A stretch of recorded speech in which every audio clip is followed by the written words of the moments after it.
ಜಯರಾಮ್ ಕೃಷ್ಣ.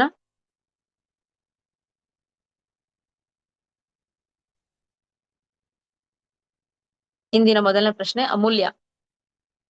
ಸ್ವಾಮೀಜಿ ವಿಜ್ಞಾನಂದರನ್ನು ಏನೆಂದು ಕರೆಯುತ್ತಿದ್ದರು?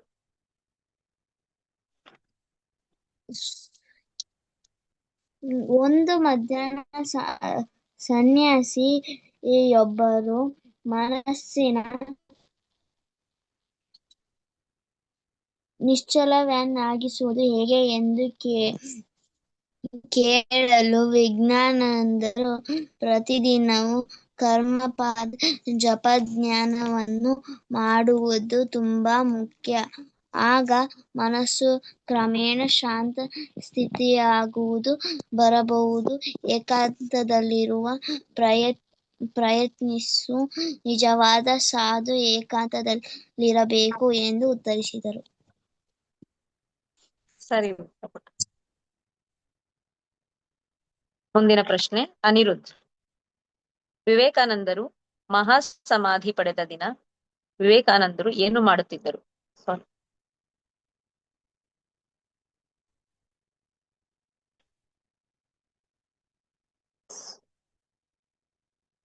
ಮೇಡಮ್ ಇದು ಕ್ವಶನ್ ಆಂಟಿ ಕ್ವಶನ್ ಇನ್ನೊಂದ್ಸತಿ ರಿಪೀಟ್ ಒಂದ್ಸರಿ ಒಂದ್ ಸ್ವಲ್ಪ ಬೇಕು. ಕ್ವಶನ್ ಏನು ಮಿಸ್ ಆಯ್ತು ಅನ್ನಿಸ್ತಾ ಇದೆ, ಚೆಕ್ ಮಾಡ್ತಾ ಇದೀನಿ.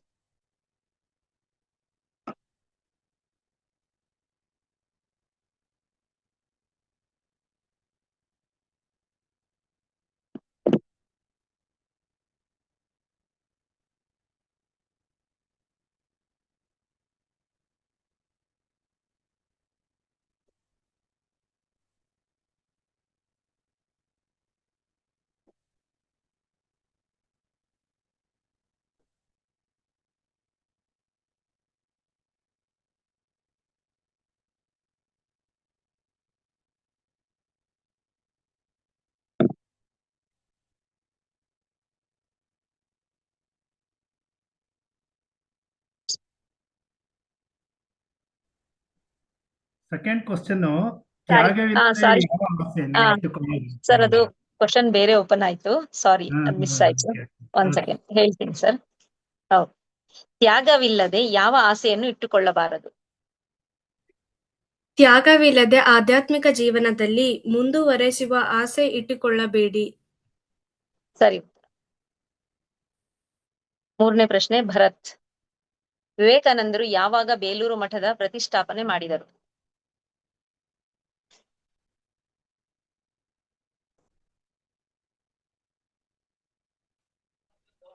1898 ಡಿಸೆಂಬರ್ 9 ವಿವೇಕಾನಂದರು ಶ್ರೀರಾಮಕೃಷ್ಣರ ಅವಶೇಷಗಳನ್ನು ಪೂಜಿಸುವ ಮೂಲಕ ಬೇಲೂರು ಮಠದ ಪ್ರತಿಷ್ಠಾಪನೆ ಮಾಡಿದರು. ಸರಿ. ಲೋಚನ್, ಮುಂದಿನ ಪ್ರಶ್ನೆ. ಬೇಲೂರು ಮಠದ ಪ್ರತಿಷ್ಠಾಪನೆ ನಂತರ ಸ್ವಾಮೀಜಿ ಶಿಷ್ಯರೊಬ್ಬರಿಗೆ ಏನೆಂದು ಹೇಳಿದರು? ಈ ಪವಿತ್ರ ಸಂದರ್ಭದಲ್ಲಿ ಸ್ವಾಮೀಜಿ ಶಿಷ್ಯನೊಬ್ಬನಿಗೆ ಹೇಳಿದರು, ಶ್ರೀರಾಮಕೃಷ್ಣರು ಒಮ್ಮೆ ನನಗೆ ನೀನು ನನ್ನನ್ನು ಹೆಗಲ ಮೇಲೆ ಹೊತ್ತುಕೊಂಡು ಎಲ್ಲಿಗೆ ಕರೆದೊಯ್ಯುವೆಯೋ ಅಲ್ಲಿಗೆ ನಾನು ಬರುತ್ತೇನೆ. ಅದು ಮರದ ಕೆಳಗೆ ಆಗಿರಲಿ, ಅದು ಗುಡಿಸಲೇ ಆಗಿರಲಿ ಎಂದು ಹೇಳಿದರು. ಸರಿ ಉತ್ತರ. ಮುಂದಿನ ಪ್ರಶ್ನೆ ಶ್ರೇಯಾನ್. ವಿವೇಕಾನಂದರ ದೇವಸ್ಥಾನದ ನಿರ್ಮಾಣ ಮಾಡುವ ಸಮಯದಲ್ಲಿ ವಿಜ್ಞಾನಾನಂದರು ಕೆಲಸದವರಿಗೆ ಏನೆಂದು ನೆನಪಿಸುತ್ತಿದ್ದರು? ಕೆಲಸಗಾರರಿಗೆ ಮತ್ತೆ ಮತ್ತೆ ನೋಡಿ, ಎಚ್ಚರಿಕೆಯಿಂದ ಕೆಲಸ ಮಾಡಿ, ನೀವು ಕಟ್ಟುತ್ತಿರುವುದು ಶಿವ ದೇವಾಲಯ ಎಂದು ನೆನಪಿಸುತ್ತಿದ್ದರು. ಸರಿ ಉತ್ತರ. ಮುಂದಿನ ಪ್ರಶ್ನೆ ಉತ್ತಮ್. ಶ್ರೀರಾಮಕೃಷ್ಣ ಮಹಾಸಂಘದ ಘನವಂತಿಕೆಯ ಮುಖ್ಯ ಕಾರಣವೇನು? ಶ್ರೀರಾಮಕೃಷ್ಣರ ಶಿಷ್ಯರು ಪರಸ್ಪರ ತುಂಬಾ ಪ್ರೀತಿ ಗೌರವಗಳನ್ನಿಟ್ಟುಕೊಂಡಿದ್ದರು. ಇದೇ ಮಹಾಸಂಘದ ಘನವಂತಿಕೆಗೆ ಮುಖ್ಯ ಕಾರಣವಾಗಿತ್ತು. ಸರಿ ಉತ್ತರ. ಏಳನೇದು ಶಾರ್ವಿ. 1922ರಲ್ಲಿ ಶ್ರೀರಾಮಕೃಷ್ಣ ಮಹಾಸಂಘದ ಅಧ್ಯಕ್ಷರು ಯಾರಾದರು?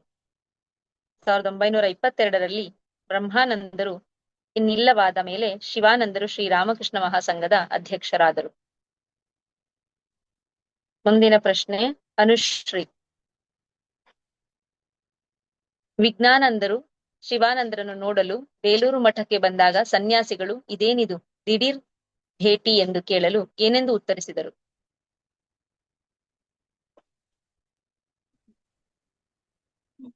ವಿಜ್ಞಾನಂದರು ಅವರನ್ನು ನೋಡುವುದಕ್ಕೆ ಬೇಲೂರು ಮಠಕ್ಕೆ ಬಂದರು. ಸನ್ಯಾಸಿಗಳು ಇದೇನು ದಿಢೀರ್ ಭೇಟಿ ಎಂದು ವಿಜ್ಞಾನಂದರನ್ನು ಕೇಳಲು ಅವರ 2 ದಿನಗಳ ಹಿಂದೆ ನನಗೆ ಶಿವಾನಂದರ ಸ್ಥಿತಿಯನ್ನು ಕುರಿತು ಮನಸ್ಸು ತುಂಬಾ ವಿಚಲಿತವಾಗಿತ್ತು. ಆಗ ಶ್ರೀರಾಮಕೃಷ್ಣರು ಪ್ರತ್ಯಕ್ಷರಾಗಿ ಚಿಂತಿಸಬೇಡ, ನಾನು ಅವನನ್ನು ನೋಡಿಕೊಳ್ಳುತ್ತಿರುವೆ ಎಂದಾಯಿತು. ಸರಿ ಉತ್ತರ ಪುಟ. ಬೇರೆ ಇನ್ಯಾರು ಇದ್ದಾರೆ ರಿಪೀಟ್ ಮಾಡೋದಾ ಮೇಡಮ್? ಬೇರೆ ಇನ್ಯಾರಾದ್ರೂ ಇದ್ದೀರಪ್ಪ?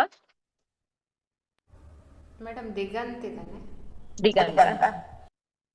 ಓಕೆ, ದಿಗಂತ್ 9ನೇ ಪ್ರಶ್ನೆಪ್ಪ ನಿಂಗೆ. ಶಿವಾನಂದರು ವಿಜ್ಞಾನಂದರ ತಲೆಯ ಮೇಲೆ ಕೈ ಇಟ್ಟಾಗ ಯಾವ ಮಹದಾಸೆಯನ್ನು ತಮಗೆ ಸಂವಹಿಸಿಬಿಟ್ಟರು ಎಂದು ಹೇಳಿದ್ದಾರೆ? ಶಿವಾನಂದರಿಗೆ ಮಾತನಾಡಲಾಗದಿದ್ದರೂ ತಮ್ಮ ಗುರುಭಾಯಿಯನ್ನು ನೋಡಿ ಸಂತೋಷವಾಯಿತು. ಅವರನ್ನು ಆಶೀರ್ವದಿಸಿದರು. ವಿಜ್ಞಾನಾನಂದರು ಆಮೇಲೆ ತಮ್ಮ ಅನುಭವವನ್ನು ವಿವರಿಸಿದರು. ಆ ದಿನ ಮಹಾಪುರುಷ್ ಮಹಾರಾಜ್ ಸ್ವಾಮಿ ಶಿವಾನಂದರು ನನ್ನ ತಲೆಯ ಮೇಲೆ ಕೈಯಿಟ್ಟರು. ಅವರ ಸ್ಪರ್ಶವು ನನ್ನ ಮನಸ್ಸಿನ ಧೋರಣೆಯನ್ನೇ ಬದಲಿಸಿತು. ಜನರಿಗೆ ಆಧ್ಯಾತ್ಮಿಕವಾಗಿ ನೆರವಾಗಬೇಕು, ಅವರ ಜವಾಬ್ದಾರಿ ತೆಗೆದುಕೊಳ್ಳಬೇಕು ಎಂಬ ತಮ್ಮ ಮಹದಾಶೆಯನ್ನು ನನಗೆ ಸಂವಹಿಸಿಬಿಟ್ಟರು. ಸರಿ, ಮುಂದಿನ ಪ್ರಶ್ನೆ ಅನುಶ್ರೀ. 1934ರಲ್ಲಿ ವಿಜ್ಞಾನಂದರಿಗೆ ಯಾವ ಪ್ರಸ್ತಾವನೆ ಬಂದಿತ್ತು?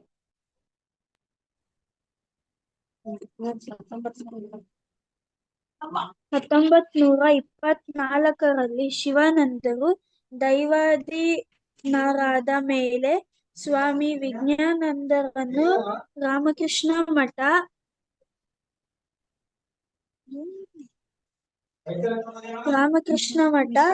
ಮಿಷನ್ನಿನ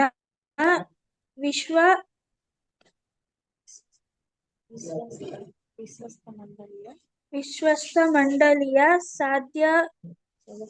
ಸದಸ್ಯರನ್ನಾಗಿಸಿ ಉಪಾಧ್ಯಕ್ಷರನ್ನಾಗಿ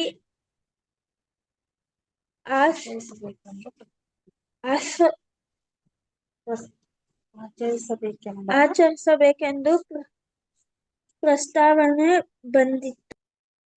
ಸರಿ, ಮುಂದಿನ ಪ್ರಶ್ನೆ ಲೋಚನ್.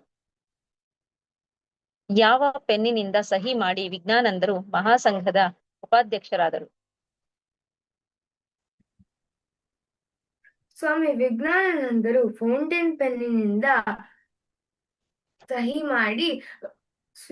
ಮಾಡಿ ಉಪಾಧ್ಯಕ್ಷರಾದರು. ಮುಂದಿನ ಪ್ರಶ್ನೆ ಅನಿರುದ್ಧ್. ಮಂತ್ರ ದೀಕ್ಷೆಯ ಕುರಿತು ವಿಜ್ಞಾನಂದರು ಏನೇನು ಹೇಳಿದ್ದಾರೆ? ಮಂತ್ರ ದೀಕ್ಷೆಯ ವಿಚಾರವಾಗಿ ಅವರು ಒಮ್ಮೆ ಹೀಗೆಂದರು: ಜನರು ನನ್ನ ಬಳಿಗೆ ಮಂತ್ರದೀಕ್ಷೆಗಾಗಿ ಬಂದಾಗ ಅವರನ್ನು ನಾನು ಶ್ರೀರಾಮಕೃಷ್ಣರ ಬಳಿಗೆ ಕರೆದೊಯ್ದು ಅವರ ಪರಿಚಯ ಮಾಡಿಕೊಡುವೆ. ಆಮೇಲೆ ಶ್ರೀರಾಮಕೃಷ್ಣರೇ ಅವಶ್ಯಕವಾದದ್ದನ್ನು ಮಾಡುವವರು ಎಂದರು. ಮುಂದಿನ ಪ್ರಶ್ನೆ ಶ್ರೀಯಾನ್. ಭಕ್ತನೊಬ್ಬನು ವಿಜ್ಞಾನಂದರನ್ನು ಮಂತ್ರವನ್ನು ಸಂತೋಷದಿಂದ ಉಚ್ಚರಿಸಬೇಕು ಎಂದು ಹೇಳುತ್ತಾರೆ. ಆದರೆ ನನಗೆ ಆಗಿಂದಾಗೆ ಖಿನ್ನತೆ ಕವಿಯುತ್ತದೆ, ಏನು ಮಾಡಲಿ ಎಂದು ಕೇಳಿದಾಗ ಏನೆಂದು ಉತ್ತರಿಸಿದರು? ಬೇಲೂರು ಮಠದಲ್ಲಿ ಭಕ್ತನೊಬ್ಬನು ವಿಜ್ಞಾನಾನಂದರನ್ನು ಮಂತ್ರವನ್ನು ಸಂತೋಷದಿಂದ ಉಚ್ಚರಿಸಬೇಕು ಎಂದು ಹೇಳುತ್ತಾರೆ. ಆದರೆ ನನಗೆ ಆಗಿಂದಾಗೆ ಖಿನ್ನತೆ ಕವಿಯುತ್ತದೆ, ಏನು ಮಾಡಲಿ ಎಂದು ಕೇಳಿದನು. ಸ್ವಾಮಿಗಳು ಅದಕ್ಕೆ, ಜಪ ಎಂದರೆ ಭಗವಂತನ ಹೆಸರನ್ನು ಹೇಳುವುದಲ್ಲವೇ? ನೀನು ಯಾವ ಭಾವದಲ್ಲಿದ್ದರೂ ಸರಿ, ಜಪವನ್ನು ಮಾಡಲೇಬೇಕು. ನೀನು ನಿನ್ನ ಮನಸ್ಸಿನಿಂದ ಬೇರೆ ಯಾವುದನ್ನೆಂದು ಮರೆಯಬೇಡ. ಮನಸ್ಸಿನಲ್ಲಿ ಸಂತೋಷವಿದೆಯೋ ಖಿನ್ನತೆ ಇದೆಯೋ ಎಂಬ ಬಗ್ಗೆ ಗಮನವನ್ನೇ ಕೊಡಬೇಡ ಎಂದು ಉತ್ತರಿಸಿದರು. ಸರಿ. ಮುಂದಿನ ಪ್ರಶ್ನೆ ಭರತ್.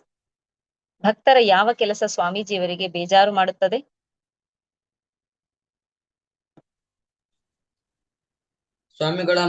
ಸ್ವಾಮಿಗಳು ಮೊದಲು ಇಲ್ಲವೆಂದರು, ಆಮೇಲೆ ಜನರು ದೀಕ್ಷೆ ತೆಗೆದುಕೊಳ್ಳುತ್ತಾರೆ, ಆಮೇಲೆ ಪತ್ರದ ಮೇಲೆ ಪತ್ರ ಬರೆಯುತ್ತಾರೆ. ನಾವು ಹೇಳಿದ ಪ್ರಕಾರ ಜಪ ಧ್ಯಾನಗಳನ್ನು ಅಭ್ಯಾಸ ಮಾಡುವುದಿಲ್ಲ. ದೂರು ಹೇಳುತ್ತಾ ನನಗೆ ಬೇಜಾರು ಮಾಡಿದರು ಎಂದರು. ಸರಿ.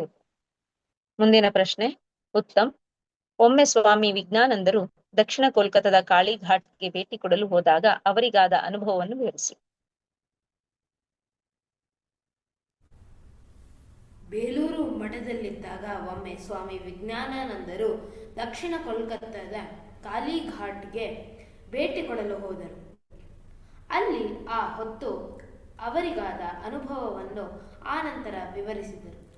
ನನ್ನನ್ನು ದೇವಸ್ಥಾನದ ಒಳಕ್ಕೆ ಕರೆದೊಯ್ದರು. ನಾನು ಜಗನ್ಮಾತೆಯ ವಿಗ್ರಹವನ್ನು ನೋಡಿದೆ, ಸ್ಪರ್ಶಿಸಿದೆ.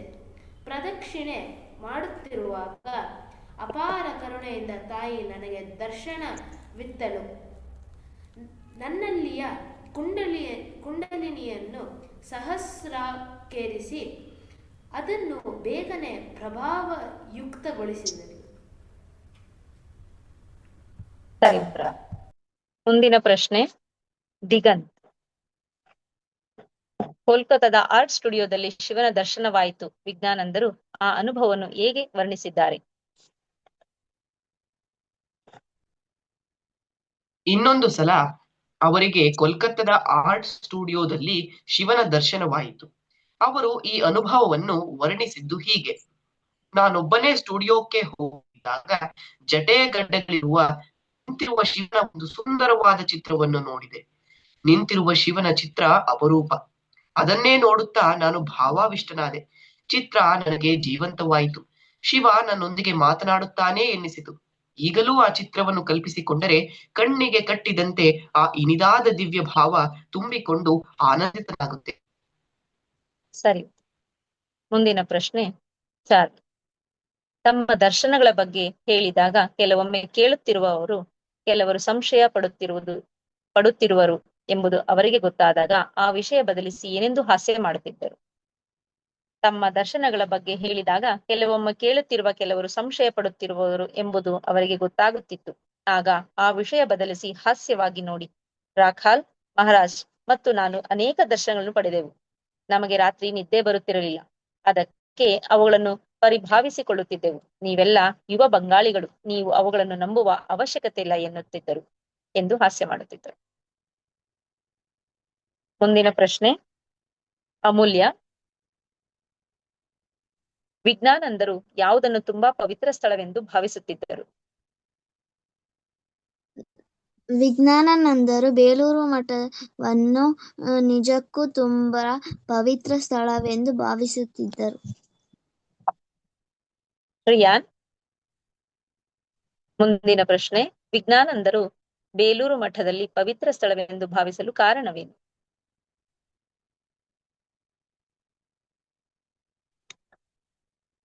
ಅದು ಶ್ರೀಮಾತೆಯವರ ಹಾಗೂ ಶ್ರೀರಾಮಕೃಷ್ಣರ ಎಲ್ಲ 16 ಮಂದಿ ಶಿಷ್ಯರ ಸ್ಪರ್ಶದಿಂದ ಪುನೀತವಾಗಿರುವ ಪುಣ್ಯಭೂಮಿ. ಸರಿ ಉತ್ತರ. ಮುಂದಿನ ಪ್ರಶ್ನೆ ಅನುಶ್ರೀ. ಸ್ವಾಮಿ ವಿಜ್ಞಾನಂದರು ಪವಿತ್ರ ಪುಣ್ಯ ಭೂಮಿಯಾದ ಬೇಲೂರು ಮಠದ ಬಗ್ಗೆ ಏನೆಂದು ವಿವರಣೆ ನೀಡಿದ್ದಾರೆ?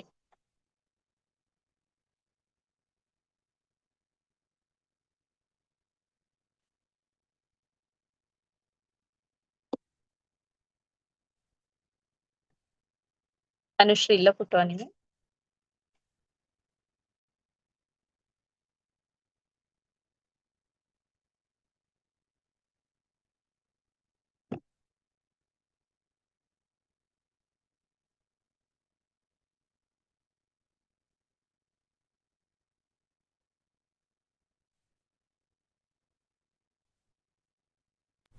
ಅನುಶ್ರೀ ಆನ್ಸರ್ ಮಾಡ್ತೀಯಾ?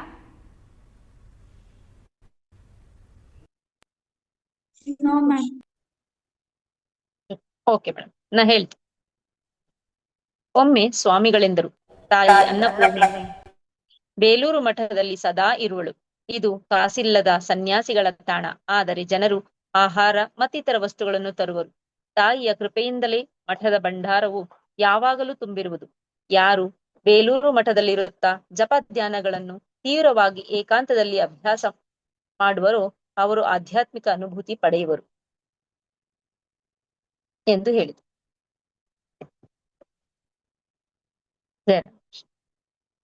ಮೇಡಮ್ ವೇವ್ ಶೇರ್ ಮಾಡ್ಕೋಬೋದಾ?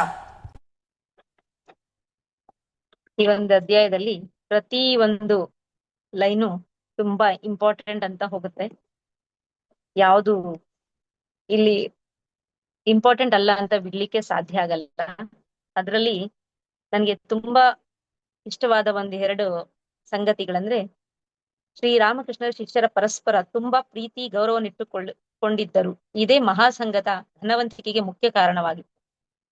ಈಗ ಅಲ್ಲಿ ರಾಮಕೃಷ್ಣರ ಹತ್ರ ಬಂದವರು 16 ಜನ ಶಿಷ್ಯಂದರು ಬೇರೆ ಬೇರೆ ಒಂದು ಸೋಷಿಯಲ್ ಬ್ಯಾಕ್ ಗ್ರೌಂಡ್ ಇರ್ಬೋದು, ಅವರ ಒಂದು ಧಾರ್ಮಿಕ ಮನೋಭಾವ ಇರ್ಬೋದು, ಬಂದ್ರು. ಆದ್ರೆ ಅಲ್ಲಿ ಬಂದಾಗ ಒಂದಾಗಿ ಅವರ ಪ್ರೀತಿ ವಿಶ್ವಾಸಗಳು ಒಬ್ರಲ್ಲೊಬ್ರು, ಮತ್ತೆ ಒಬ್ರಿಂದ ಒಬ್ರಿಗೆ ಇನ್ನೊಬ್ರು ಗೌರವ ಕೊಡೋದು, ಇದು ಪ್ರತಿಯೊಬ್ಬ ಸ್ವಾಮೀಜಿಯಲ್ಲೂ ನೋಡ್ಬೋದು. ಆ ಸಂಗತಿಗೆ ಅನುಗುಣವಾಗಿ ಇಲ್ಲಿ ಹಲವಾರು ನಮ್ಗೆ ಉದಾಹರಣೆಗಳು ಈ ಒಂದು 3 ಪೇಜಲ್ಲೇ ನಮ್ಗೆ ಗುರುಭಾಯಿಗಳ ಮಧ್ಯೆ ಎಷ್ಟು ನಂಬಿಕೆ ಇತ್ತು, ಹೇಗೆ ನಡೀತಾ ಇದ್ರು ಅನ್ನೋದಕ್ಕೆ ಇದರಲ್ಲಿ ಹಲವಾರು ಸಂಗತಿಗಳು ನಮ್ಗೆ ಉದಾಹರಣೆಗಳು ಇದೊಂದು 4 ಪೇಜಲ್ಲೇ ನಮ್ಗೆ ಸಿಗ್ತಾ ಹೋಗುತ್ತೆ. ಹೀಗೆ ಮಹಾಸಂಘದ 16 ಜನ ಶಿಷ್ಯಂದ್ರು ಅದರ ಘನವಂತಿಕೆಗೆ ಅವರ ಪ್ರೀತಿನೇ ಮುಖ್ಯ ಕಾರಣವಾಗಿತ್ತು ಅಂದಾಗ, ಇದನ್ನ ನಾವು ನಮ್ಮ ಕುಟುಂಬಗಳಿಗೆ ಅಳವಡಿಸ್ಕೊಳ್ಬೇಕು. ಪ್ರೀತಿ ಅಂತ ಒಂದಿದ್ರೆ ಎಲ್ಲರೂ ಒಟ್ಟಾಗಿ ಇರ್ಲಿಕ್ಕೆ ಸಹಕಾರ ಆಗುತ್ತೆ. ಸೊ ಎಲ್ಲಾ ಬೇರೆ ಬೇರೆ ಕಡೆಯಿಂದ ಬಂದು ಒಟ್ಟಾಗಿ ಬದುಕ್ತಿದ್ದಂತ ರಾಮಕೃಷ್ಣರ ಹತ್ರ ಆಶೀರ್ವಾದ ತಗೊಂಡು ಬದುಕ್ತಿದ್ದಂತ 16 ಜನ ಶಿಷ್ಯಂದ್ರಲ್ಲಿ ಅಷ್ಟಿರ್ಬೇಕಂದಾಗ, ನಾವೆಲ್ಲ ಒಂದು ಫ್ಯಾಮಿಲಿ ಆದಾಗ ನಾವು ಹೇಗೆ ಪ್ರೀತಿಯಿಂದ ಒಂದು ಆಧಾರದ ಮೇಲೆ ಹೇಗೆ ಖುಷಿಯಾಗಿರ್ಬೋದು, ಸಂತೋಷವಾಗಿರ್ಬೋದು ಅನ್ನೋದನ್ನ ನಾವು ತಿಳ್ಕೊಳ್ಬೋದು. ಅದಾದ್ಮೇಲೆ ಅವರ ಸನ್ಯಾಸಿ ಅವರು ವಿಜ್ಞಾನಂದ್ರ ಅವರ ಒಂದು ಗುರುಬಾಯಿ ಹುಷಾರಿಲ್ಲ ಅಂತ ಹೇಳಿದಾಗ ಅವರಿಗೆ ಸಂಕಟ ಆಗ್ತಾ ಇರುತ್ತೆ, ವಿಚಲಿತರಾಗ್ತಾ ಇರ್ತಾರೆ. ಆಗ ರಾಮಕೃಷ್ಣರು ಅವರಿಗೆ ಪ್ರತ್ಯಕ್ಷ ಆಗಿ, ನೀನು ಚಿಂತೆ ಪಡಬೇಡ, ನಾನು ಅವ್ನು ನೋಡ್ಕೊಳ್ತಾ ಇದ್ದೀನಿ ಅಂತ ಹೇಳಿದಾಗ ಅವರು ಗುರುಬಾಯಿ ಬಗ್ಗೆ ಎಷ್ಟು ಅಂದ್ರೆ ರಾಮಕೃಷ್ಣರೇ ಖುದ್ದಾಗಿ ನಿಂತು ಅವರ ರಕ್ಷಣೆ ಮಾಡ್ತಿದ್ದಾರೆ, ಅವ್ರನ್ನ ನೋಡ್ಕೊಳ್ತಾ ಇದಾರೆ ಅಂದ್ರೆ ಈ ಮಹಾಪುರುಷನ ದರ್ಶನ ಮಾಡ್ಬೇಕು ಅಂತ ಹೇಳಿ ಅಲ್ಲಿಂದ ಕೋಲ್ಕತ್ತಾಗ್ ಬಂದು ಅವರ ದರ್ಶನ ಪಡಿತಾರೆ. ಅಂದ್ರೆ ರಾಮಕೃಷ್ಣರ್ ನಿಂತ್ಕೊಂಡು ಅವ್ರ ಸೇವೆ ಮಾಡ್ತಾರೆ ಅಂದ್ರೆ ಅವ್ರು ಎಷ್ಟು ಮಹಾನರು, ಅವ್ರು ಎಷ್ಟು ಬ್ಲೆಸ್ಡ್ ಆಗಿದ್ರು ಅನ್ನೋ ಒಂದು ಇಲ್ಲಿ ನಾವು ವಿಚಾರನ ತಿಳ್ಕೋಬಹುದು. ಅದಷ್ಟೇ ಅಲ್ಲ, ಇಲ್ಲಿ ನೆಕ್ಸ್ಟ್ ನಮ್ಗೆ ಜನರಿಗೆ ಆಧ್ಯಾತ್ಮಿಕ ಅಂದ್ರೆ ಇವರು ಜನರ ಹತ್ರ ತುಂಬಾ ಬೆರಿತಾ ಇರ್ಲಿಲ್ಲ ವಿಜ್ಞಾನಂದ್ರು. ಇಲ್ಲಿ ಗುರುಬಾಯಿಗಳು ಅವ್ರಿಗೆ ಆಶೀರ್ವಾದ ಮಾಡಿದಾಗ, ಶಿವಾನಂದರ ಆಶೀರ್ವಾದ ಮಾಡಿದಾಗ ಅವ್ರಿಗೆ ಹೇಳ್ತಾರೆ, ನನ್ ಜಾಸ್ತಿ ಬೆರಿತಾ ಇರಲಿಲ್ಲ, ಆದ್ರೆ ಅವರ ಆಶೀರ್ವಾದದಿಂದ ನನಗೆ ಸಂವಹನವಾಯ್ತು, ಆಧ್ಯಾತ್ಮಿಕವಾಗಿ ನೆರವಾಗ್ಬೇಕು, ಜನರ ಜವಾಬ್ದಾರಿನ ತಗೋಬೇಕು, ಅದು ಅವರ ಮಹದಾಶೆ ಆಗಿತ್ತು ಅಂತ ಅದನ್ನ ನನಗೆ ಒಂದು ಟ್ರಾನ್ಸ್ಫಾರ್ಮ್ ಮಾಡಿದ್ದು ಅಂತ. ಇಲ್ಲಿ ನಾವು ಮುಖ್ಯವಾಗಿ ರಾಮಕೃಷ್ಣರು ವಿವೇಕಾನಂದರಿಗೆ ಆಶೀರ್ವಾದ ಮಾಡಿದ ಸಂಗತಿಗಳನ್ನು ನೆನಪಿಸ್ಕೋಬಹುದು. ರಾಮಕೃಷ್ಣರು ವಿವೇಕಾನಂದರಿಗೆ ಆಶೀರ್ವಾದ ಮಾಡಿ ತಮ್ಮಲ್ಲಿ ಇದ್ದನ್ನೆಲ್ಲಾ ಧಾರೆ ಎರೆದ್ಬಿಟ್ಟು, ನನ್ನ ಹತ್ರ ಇನ್ನೇನು ಇಲ್ಲ, ನಾನು ಭಿಕಾರಿ ಆಗ್ಬಿಟ್ಟೆ ನಾನು ಅಂತ ಹೇಳಿದ ಸಂದರ್ಭವನ್ನು ನಾವಿಲ್ಲಿ ನೆನ್ಸ್ಕೊಳ್ಬಹುದು. ಅಂದ್ರೆ ಇಲ್ಲಿ ಇವರು ಇವ್ರು ಯಾರ ಹತ್ರನು ಬೆರೆಯಲ್ಲ, ಇವರು ಬೆರಿಬೇಕು, ಜನರ ಒಂದು ಜವಾಬ್ದಾರಿ ತಗೋಬೇಕು, ಹೀಗೆ ಇದ್ರೆ ಆಗಲ್ಲ ಅನ್ನೋದನ್ನ ಶಿವಾನಂದರು ತಿಳ್ಕೊಳ್ತಾರೆ. ಆಗ ಅವರಿಗೆ ಒಂದು ಆಶೀರ್ವಾದ ಮಾಡೋದ ಮೂಲಕನೇ ಅವ್ರಿಗೆ ಆ ರೀತಿ ಅನುಭವ ಆಯ್ತು, ಓ ನನ್ಗೆ ಇವ್ರು ಇದನ್ನ ಹೇಳಕ್ಕೆ ಪ್ರಯತ್ನ ಪಡ್ತಾ ಇದಾರೆ ಅಂತ ತಿಳ್ಕೊಂಡು ಅವರ ಮನಸ್ಸಿನ ಒಂದು ಆಲೋಚನೆಯನ್ನ ಇವ್ರಿಗೆ ಜಸ್ಟ್ ಅವ್ರು ಬ್ಲೆಸ್ ಮಾಡಿದ ಮೂಲಕನೇ ತಿಳ್ಕೊಂಡ್ರು. ಅದನ್ನ ಮುಂದೆ ಅವರು ಎಲ್ಲರಿಗೂ ಅವ್ರಿಗೆ ಯಾರು ಅವ್ರ ಹತ್ರ ದೀಕ್ಷೆ ಕೇಳ್ಕೊಂಡ್ ಬಂದ್ರೆ ಅವ್ರಿಗೆಲ್ಲಾ ದೀಕ್ಷೆ ಕೊಟ್ಟು ಉದ್ಧರಿಸಿದ್ರು. ಅದಾದ್ಮೇಲೆ ಇವ್ರು ಬರೀ ಸನ್ಯಾಸಿಗಳು ಅಂತ ಹೇಳಿದ ತಕ್ಷಣ ಅವ್ರು ಯಾವಾಗ್ಲೂ ನಾವು ಸೀರಿಯಸ್ ಆಗಿರ್ತಾರೆ, ಗಂಭೀರವಾಗಿರ್ತಾರೆ ಅಂತ ಏನು ತಿಳ್ಕೊಳ್ಳೋದ್ ಬೇಡ. ಅವರ ಒಂದು ಫೌಂಟೇನ್ ಪೆನ್ನಿನ ಒಂದು ಸಂಗತಿಯನ್ನ ಇಲ್ಲಿ ಹೇಳಿದ್ದಾರೆ. ಅಂದ್ರೆ ಅವರು ಸಹ ಎಷ್ಟು ತಮಾಷೆಯಾಗಿ ಲವಲವಿಕೆಯಾಗಿ ಜೀವನದ ಎಲ್ಲವನ್ನು ಸವಿತಾ ಇದ್ರು ಅನ್ನೋದಕ್ಕೆ ಇಲ್ಲಿ ಅವ್ರ ಫೌಂಟೇನ್ ಪೆನ್ನ ಒಂದು ಗುರುಬಾಯಿ ನೀನ್ ಬರ್ಬೇಕು, ಸಹಿ ಮಾಡ್ಬೇಕು ಇದಕ್ಕೆ ಅಂತ ಹೇಳಿದಾಗ ಉಪಾಧ್ಯಕ್ಷರ ಸ್ಥಾನಕ್ಕೆ ಅವ್ರು ಹೇಳ್ತಾರೆ, ಫೌಂಟೇನ್ ಪೆನ್ ಕೊಟ್ಟಾದ್ಮೇಲೆ ನಾನು ಸಹಿ, ಅಂದ್ರೆ ನೀನ್ ಫಸ್ಟ್ ಫೌಂಟೇನ್ ಪೆನ್ ಕಳ್ಸು, ಆಮೇಲೆ ನಾನು ಸಹಿ ಮಾಡ್ತೀನಿ ಅಂತ ಹೇಳ್ತಾರೆ. ಸೊ ಆ ಒಂದು ಸಂಗತಿಯನ್ನು ನೋಡಿದಾಗ ಅವ್ರು ಎಷ್ಟು ಹೊಂದಾಣಿಕೆಯಲ್ಲಿದ್ರು ಅಂತಾನು ತಿಳಿಯುತ್ತೆ. ಅದಾದ್ಮೇಲೆ ತುಂಬಾ ಮುಖ್ಯವಾಗಿ ಕಾಣೋದಂದ್ರೆ ಜಪದ ಬಗ್ಗೆ. ಈಗ ಇದು ನಮ್ಮೆಲ್ಲರಿಗೂ ಇರುವಂತದ್ದು. ಸಾಮಾನ್ಯ ಮನುಷ್ಯರಲ್ಲಿ ನಮ್ಗೆ ಅನ್ಸುತ್ತೆ, ಓ ಈಗ ನನ್ ಮನ್ಸಿಲ್ಲ, ಓ ನನ್ಗೀಗ ಸಮಯ ಇಲ್ಲ, ನನ್ ಮನ್ಸು ಈಗ ನನ್ಗೆ ಜಪ ಮಾಡೋ ಮೂಡ್ ಇಲ್ಲ. ಇದು ನಮ್ದೆಲ್ಲ ಕಾಮನ್ ಹೇಳೋದು. ಅದನ್ನ ಅವ್ರು ಹೇಳ್ತಾರೆ, ಒಬ್ಬ ಭಕ್ತ ಬಂದ್ ಕೇಳ್ತಾನೆ, ನನ್ಗೆ ಜಪ ಮಾಡ್ಬೇಕಂತ ಆಸೆ ಇದೆ, ಆದ್ರೆ ನನಗೆ ಖಿನ್ನತೆ ಉಂಟಾಗತ್ತೆ, ಮಾಡೋಕ್ಕಾಗಲ್ಲ ಅಂತ. ಅದಕ್ಕೆ ಅವ್ರು ಹೇಳ್ತಾರೆ, ನಿನ್ನ ಮನಸ್ಸು ಏನಿದೆ, ಸಂತೋಷವಾಗಿದ್ಯಾ, ಖಿನ್ನತೆಯಾಗಿದ್ಯಾ, ಅಥವಾ ಅಳು ಬರ್ತಿದ್ಯಾ, ಕೋಪ ಬರ್ತಿದ್ಯಾ, ಏನು ನೋಡ್ಬೇಡ, ನೀನ್ ಜಪ ಮಾಡ್ಬೇಕು, ಮಾಡು ಅಷ್ಟೇ. ಇನ್ನು ಮುಂದಿನ ಒಂದು ಅದು ಫಲ ಕೊಡೋದು ಬಿಡೋದು ಎಲ್ಲ ಭಗವಂತನಿಗೆ ಬಿಟ್ಟಿದ್ದು, ರಾಮಕೃಷ್ಣರಿಗೆ ಬಿಟ್ಟಿದ್ದು. ಅವ್ರು ಅದನ್ನೆಲ್ಲ ಸರಿ ಮಾಡ್ತಾರೆ. ಅಂದ್ರೆ ನಿನ್ನ ಕರ್ತವ್ಯ ನೀನು ಮಾಡಿದ್ರೆ ಫಲ ಅವರು, ನಿನ್ನ ಮನಸ್ಸಲ್ಲಿ ಖಿನ್ನತೆ ಇದ್ರೆ ಆ ಖಿನ್ನತೆನೂ ಹೋಗುತ್ತೆ, ನಿನ್ನ ಮನಸ್ಸಲ್ಲಿ ದುಃಖ ಇದ್ರೆ ದುಃಖನೂ ಹೋಗುತ್ತೆ. ಸೊ ಜಪದ ಒಂದು ಮಹತ್ವವನ್ನ ಇಲ್ಲಿ ಅವರು ತೋರಿಸ್ತಾರೆ. ನಿನ್ನ ಮನಸ್ಥಿತಿ ಚೆನ್ನಾಗಿದ್ದಾಗಷ್ಟೇ ಜಪ ಮಾಡ್ಬೇಕು ಅಂತಿಲ್ಲ. ನೀನ್ ಮಾಡೋ ಜಪವನ್ನ ನೀನ್ ಯಾವುದೇ ಸ್ಥಿತಿಯಲ್ಲಿರು, ಆದ್ರೆ ಜಪ ಮಾಡೋದನ್ನ ಬಿಡಬೇಡ. ಅವರ ರಕ್ಷಣೆ ನಿನ್ನ ಸುತ್ತ ಇರುತ್ತೆ ಅನ್ನೋದನ್ನ, ಅವರ ರಕ್ಷಣೆ ನಮ್ಮ ಸುತ್ತ, ಅವರಷ್ಟೇ ಅಲ್ಲ ನಮ್ಮೆಲ್ಲರ ಸುತ್ತ. ಇದ್ ನಾವೆಲ್ಲ ದೀಕ್ಷೆ ತಗೊಂಡಿರೋರು ನಮಗೂ ಎಷ್ಟೋ ಸರಿ ಅನ್ಸುತ್ತೆ ಮಾಡೋ ಟೈಮಲ್ಲಿ, ಈಗ ಆಗಲ್ಲ, ಆಮೇಲೆ ಮಾಡೋಣ, ಈಗ ನಂಗೆ ಬೇಜಾರಾಗಿದೆ, ಇವತ್ತು ಬೇಡ ಅನ್ನೋ ಮನಸ್ಥಿತಿ ಬರುತ್ತೆ. ಸೊ ನಾವ್ ಅದನ್ನೆಲ್ಲ ಬಿಟ್ಟು ಆ ಒಂದು ಸಮಯಕ್ಕೆ ಏನ್ ಮಾಡ್ತಾ ಇರ್ತೀವಿ ಅದನ್ನ ಯಾವುದೇ ಸಂದರ್ಭದಲ್ಲಾದ್ರೂ ಅದನ್ನ ನಾವು ಸ್ಕಿಪ್ ಮಾಡದೆ ಜಪವನ್ನ ಮಾಡಿದ್ರೆ ಅವರ ರಕ್ಷಣೆ ನಮ್ಮನ್ನ ಕಾಪಾಡುತ್ತೆ. ಆ ಒಂದು ನಮ್ಮ ಯಾವ ಕೆಟ್ಟ ಮನಸ್ಥಿತಿಯಲ್ಲಿದ್ರು, ಕೆಟ್ಟ ಸಂದರ್ಭದಲ್ಲೂ ಅದನ್ನ ಸರಿ ಮಾಡುವಂತ ಶಕ್ತಿ ಜಪಕ್ಕಿರುತ್ತೆ ಅಂತ ನಾವಿಲ್ಲಿ ಅರ್ಥ ಮಾಡ್ಕೊಳ್ಬಹುದು. ಹಲವಾರು ಸಂಗತಿ ಇದೆ, ಅದರಲ್ಲಿ ಮುಖ್ಯವಾಗಿ ಇವೆಲ್ಲ ನಂಗೆ ತುಂಬಾ ಇಂಪಾರ್ಟೆಂಟ್ ಅನಿಸ್ತು, ಅದನ್ನ ನಾನು ಹಂಚ್ಕೊಂಡಿದ್ದೀನಿ. ಜಯ ರಾಮಕೃಷ್ಣ. Thank you. ಜಯ ರಾಮಕೃಷ್ಣ ಮೇಡಮ್, ಧನ್ಯವಾದಗಳು. ಆಲ್ಮೋಸ್ಟ್ ಎಲ್ಲ ಪಾಯಿಂಟ್ಸ್ ಕವರ್ ಮಾಡಿದ್ದೀರಾ. ಕ್ವಶನ್ಸ್ ಹಾಗೆ ತುಂಬ ಚೆನ್ನಾಗಿ ಪ್ರಿಪೇರ್ ಮಾಡಿದ್ರಿ. ಸರ್,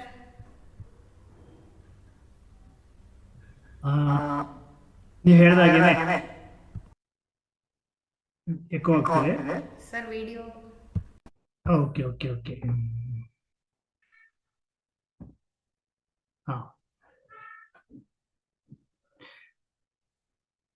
ಉಮಾ ಅವರು ಶೇರ್ ಮಾಡ್ಕೊಂಡಂಗೆ ಆಲ್ಮೋಸ್ಟ್ ರಶ್ಮಿ ಹೇಳಿದಂಗೆ ಎಲ್ಲಾನು ಪಾಯಿಂಟ್ಸ್ನ ಕವರ್ ಮಾಡಿದ್ದೀರಾ. ಹೌದು, ಇಲ್ಲಿ ನಾವು ವಿಜ್ಞಾನಾನಂದರಲ್ಲಿ ನಾವು ಅವರು ಜಾಸ್ತಿ ಜನಗಳೊಂದಿಗೆ ಬೆರೀತಾ ಇರಲಿಲ್ಲ ಅನ್ನೋದನ್ನ ನಾವು ಕಾಣ್ತೀವಿ.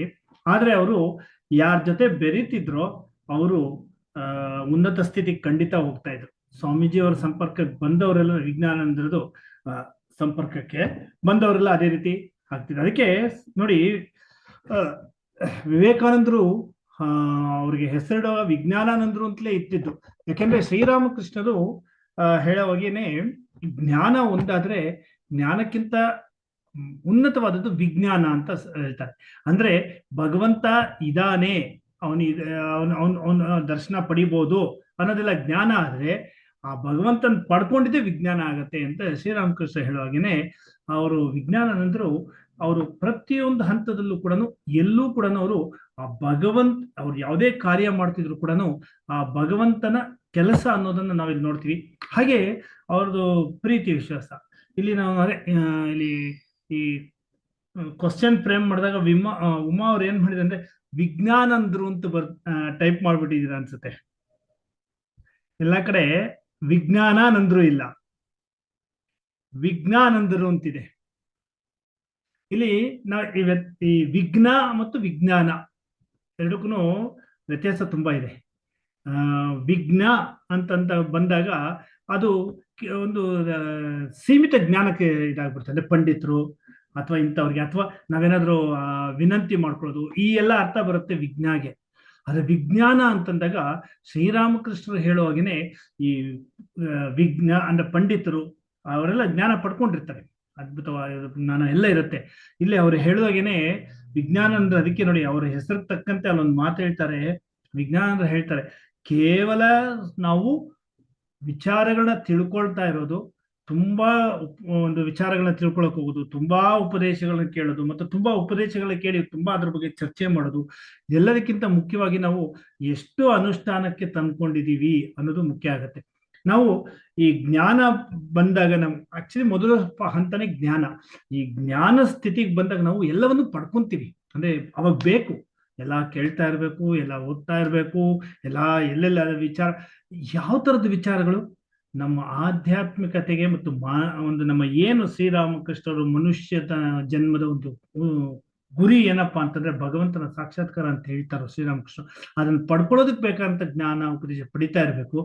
ಆದ್ರೆ ಅಲ್ಲಿಗೆ ಸೀಮಿತ ಆಗಿ ನಾವು ವಿಜ್ಞಾನಿಗಳಾಗ್ಬೇಕು ಅಂದ್ರೆ ಅದನ್ನ ಅನುಷ್ಠಾನಕ್ಕೆ ತರುವಂತಹ ಒಂದು ಹಂತಕ್ಕೆ ನಾವು ಹೋಗ್ಬೇಕಾಗತ್ತೆ. ಹಾಗಾಗಿ ಕೇಳ್ತಾ ಇರ್ಬೇಕು ನಾವು ಎಷ್ಟಾಗತ್ತೋ ಅಷ್ಟು. ಆಮೇಲೆ ಜಪಧ್ಯಾನಕ್ಕೆ ತುಂಬಾ ಇಂಪಾರ್ಟೆನ್ಸ್ ಕೊಡ್ತಾರೆ. ಆಲ್ಮೋಸ್ಟ್ ನಾವು 16 ಜನದನ್ನು ತಗೊಂಡಾಗ ನಮ್ಗೆ ಈ ಜಪ ನಿಜವಾಗ್ಲೂ ಜಪ ಮಾಡೋದನ್ನ ಎಷ್ಟು ನಾವು ಒಂದು ಉನ್ನತ ಸ್ಥಿತಿಗೆ ಹೋಗ್ಬೋದು ಅನ್ನೋದಕ್ಕೆ ಇಲ್ಲಿ ಅವರೆಲ್ಲರ ಜೀವನದಲ್ಲೂ ನಾವು ಕಾಣ್ತೀವಿ. ಹಾಗಾಗಿ ನಮಗೆ ದೀಕ್ಷೆ ಆಗಿರೋರು ಮಾಡಲೇಬೇಕು, ನಮ್ಗೆ ಅದು ಸಿಕ್ಕಿರೋದೇ ಪುಣ್ಯ. ಅದು ದೀಕ್ಷೆ ಆಗಿರೋರು, ಇನ್ನು ದೀಕ್ಷೆ ಆಗದೆ ಇರೋರು ಕೂಡ ಶ್ರೀರಾಮಕೃಷ್ಣ ನಾಮವನ್ನ ದಿನಾಲು ಜಪ ಮಾಡಬೇಕು.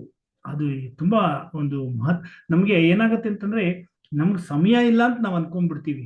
ಆದ್ರೆ ಸಮಯ ಇದ್ದೇ ಇರುತ್ತೆ. ಯಾವಾಗ ಅಂದ್ರೆ ನಾವು ಪಡ್ಕೊಂಡಾಗ್ಬಿಡ್ತ ನಾವು ಎಷ್ಟೋ ವಿಚಾರಗಳಲ್ಲಿ ಸಮಯ ನಮ್ಗೆ ಸಿಗತ್ತೆ. ಆದ್ರೆ ನಾವು ಇಂಥದ್ದಕ್ಕೆ ಸಮಯ ಕೊಡೋದಕ್ಕೆ ತುಂಬಾ ಕಷ್ಟ ಆಗತ್ತೆ. ಯಾಕೆಂದ್ರೆ ಅದು ಮಹಾಮಾಯೆ. ಆ ಮಹಾಮಾಯೆಯನ್ನು ಕೇಳ್ಕೋಬೇಕು. ಅಮ್ಮ ನನ್ಗೆ ಈ ಇಂಥ ಸಮಯದಲ್ಲೇ ಆ ಮಾಯಾಜಾಲ ಬೀಳ್ದೇ ಇರೋ ನೋಡ್ಕೊಮ್ಮ ತಾಯಿ, ನನ್ಗೆ ಭಗವಂತ ನನ್ಗೆ ಈ ಮಾಯಾಜಾಲದಿಂದ ದೂರ ಮಾಡ್ತಿರೋ, ನಿನ್ನ ಸ್ಮರಣೆ ಮಾಡೋದಿಕ್ಕೆ ಅಡ್ಡ ಬರುವಂತ ಆ ಒಂದು ಮಾಯ ಪರದೆನ ಸರಿಸೋದಿಕ್ಕೆ ನನಗೆ ಸಹಾಯ ಮಾಡುವಂತ ಅವನ್ನೇ ಕೇಳ್ಕೋಬೇಕು. ನಮಗೆ ಜಪಧ್ಯಾನ ಮಾಡುವಂತ ಮನಸ್ಸು ಕೊಡ್ಬೇಕಾಗಿರೋದು ಅವನ್ನೇ ಕೇಳ್ಬೇಕು. ನೀನೇ ನನಗೆ ಕೊಡು, ನೀನೇ ನನ್ನ ಕೈಯಲ್ಲಿ ಜಪ ಮಾಡಿಸ್ಬೇಕು ಅಂತ ಭಗವಂತನ ಯಾವಾಗ ನಾವು ತುಂಬಾ ಪ್ರಾಮಾಣಿಕವಾಗಿ ಕೇಳ್ಕೊಂತೀವೋ ನಮ್ಗೆ ಆಟೋಮೆಟಿಕ್ ಆಗಿ ಆ ಸಮಯ ಸಿಗತ್ತೆ. ಅದಕ್ಕೆ ತಕ್ಕಂತೆ ವ್ಯವಸ್ಥೆ ಮಾಡ್ತಾ ಹೋಗ್ತಾರೆ ಶ್ರೀರಾಮಕೃಷ್ಣರು ಅನ್ನೋದು ಒಂದು ನನ್ನ ಅನಿಸಿಕೆ. ಧನ್ಯವಾದ.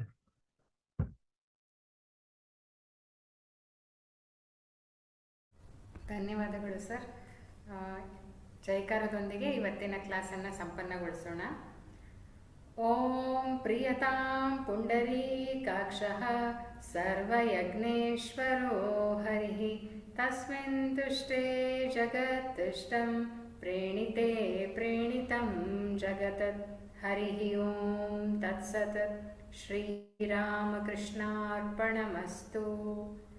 जय श्री गुरु महाराज जी की जय. जय श्री महामाई की जय. जय श्री स्वामी जी महाराज जी की जय.